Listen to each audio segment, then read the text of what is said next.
Vamos lá, a gente tá aqui com... Vamos de Alconhonho. Alconhonho, parece que caiu o Pix, professor André Marcílio. Esse Pix é rápido. O Pix rápido do Bessias. Vídeo 8. Na comissão e no plenário do Senado Federal. Então, construímos consensualmente esse calendário e eu estou muito satisfeito de ter chegado a esse entendimento com o presidente Otto Alencar, e eu gostaria de passar a atribuição do calendário para a CCJ e qual será a minha decisão assim que a CCJ sabatinar o indicado para o Supremo Tribunal Federal. Presidente, eu agradeço. Combinamos que a leitura da mensagem será feita no dia 3, agora de dezembro, uma quarta-feira, pela manhã às 9 horas, e como de rito processual e obedecendo o regimento interno do Senado Federal, vai se dar vistas coletivas no dia 3 e no dia 10 será feita a sabatina dentro da Comissão de Constituição e Justiça e posteriormente, como tem acontecido, será conduzido ao plenário do Senado Federal. E eu designei como relator o senador Everton Rocha, do estado do Maranhão. Sabe quem ficou feliz com isso, André? Ligou para mim, falando que estava feliz. O André Mendonça. Falou, puta, eu fiquei tão feliz que o Bessias vai fazer a sabatina mais cedo. Meu irmãozão.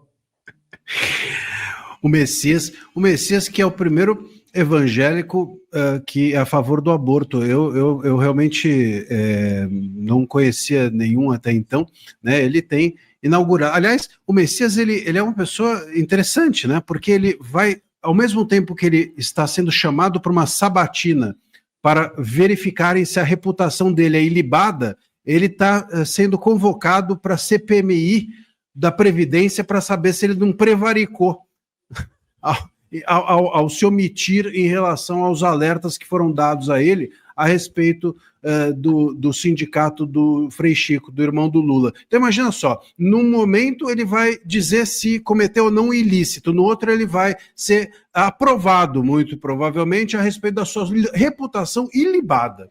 Ilibado, para quem não sabe, significa inquestionável. Imagina se a sua reputação é inquestionável, se na casa do lado, lá na sala do lado do Legislativo, estão querendo saber se você não cometeu um ilícito. Então, assim, é uma vergonha, mas é assim que é o Brasil. Eu acho que a convocação dessa sabatina, quando houve a indicação do nome, veja, o Lula, ele pode ser tudo, mas ele não é inexperiente do ponto de vista político, isso a gente tem que reconhecer, né? Ele está nesse mercado há muito tempo. Então, é óbvio que ele não iria nomear para o STF uma pessoa que não tivesse chances, no mínimo, de o nome dele ser negociado, ou estava já aprovado, já estava negociado, ou estava por negociar, para conseguir os 41 votos e aprovar o nome do Messias. O Lula não ia ser louco de colocar em risco o seu nome para nomear o Messias. Ele pode gostar do Messias, mas ele gosta mais dele. Então é óbvio que ele sabia que essa negociação ou estava próxima de ser feita ou já estava feita, né? Vamos nos lembrar aqui que ninguém... Olha, o último rejeitado pelo Senado para o STF foi em 1894. Floriano Peixoto, que teve 5 nomes de ministros que foram rejeitados. Quer dizer, faz 131 anos que ninguém rejeita. Imagina você ficar com essa pecha. É óbvio que o Lula não permitiria isso. Então, se ele colocou o nome do Messias, é porque já estava negociado ou porque estava por negociar. Essa sabe, é uma mentira, ela não é de verdade, é um ato protocolar. Eles negociam antes ou negociam antes da indicação ou negociam antes de marcarem a sabatina. Então, se a sabatina está marcada, uma coisa é certa, o Messias está aprovado.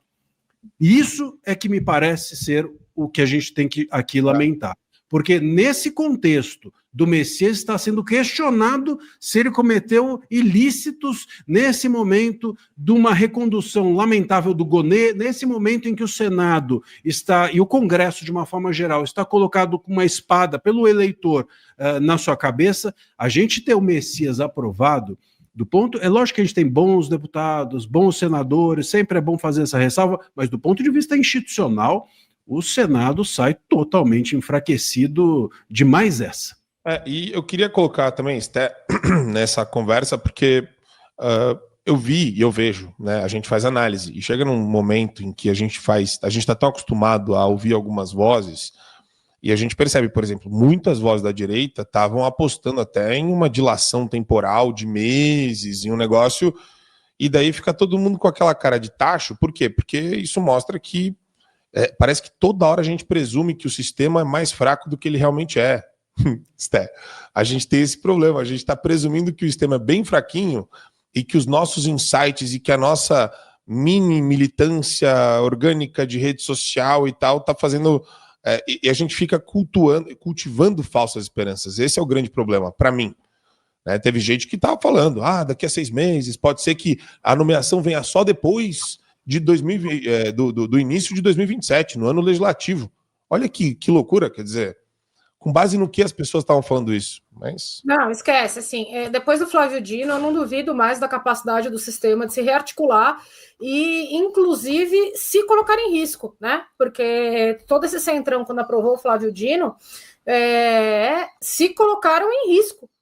Então, eu questiono até a capacidade dessa turma, como Alcolumbre, Mota e todo esse centrão aí, que hoje são o alto clero, né, das casas legislativas, inclusive de se autoproteger.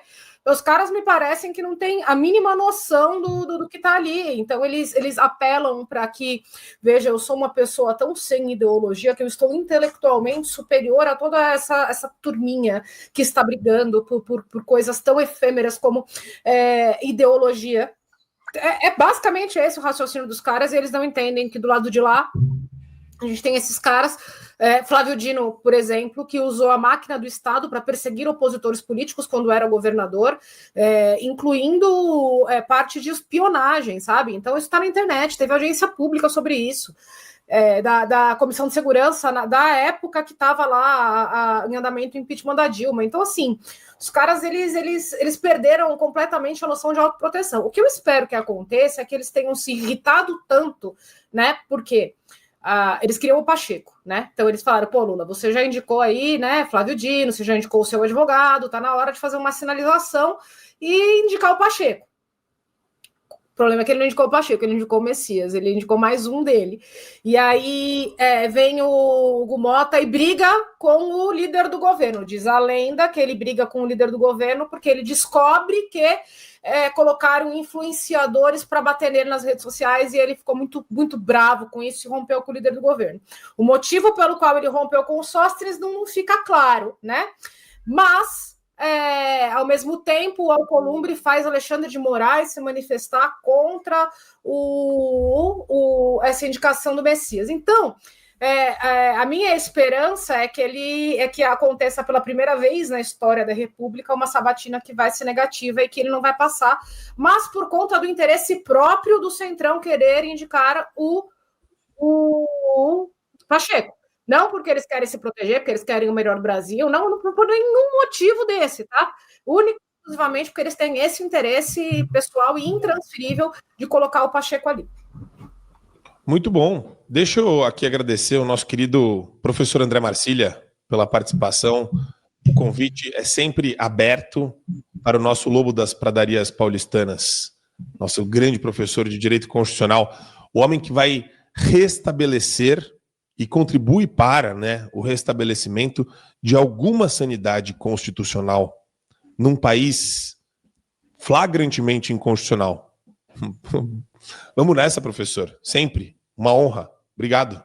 Honra é toda minha. Não sei se eu vou restabelecer a sanidade, mas eu pelo menos estou lutando para não aderir à insanidade. Eu acho que já é bastante. Mas é um prazer estar aqui com vocês. Um abraço e até mais.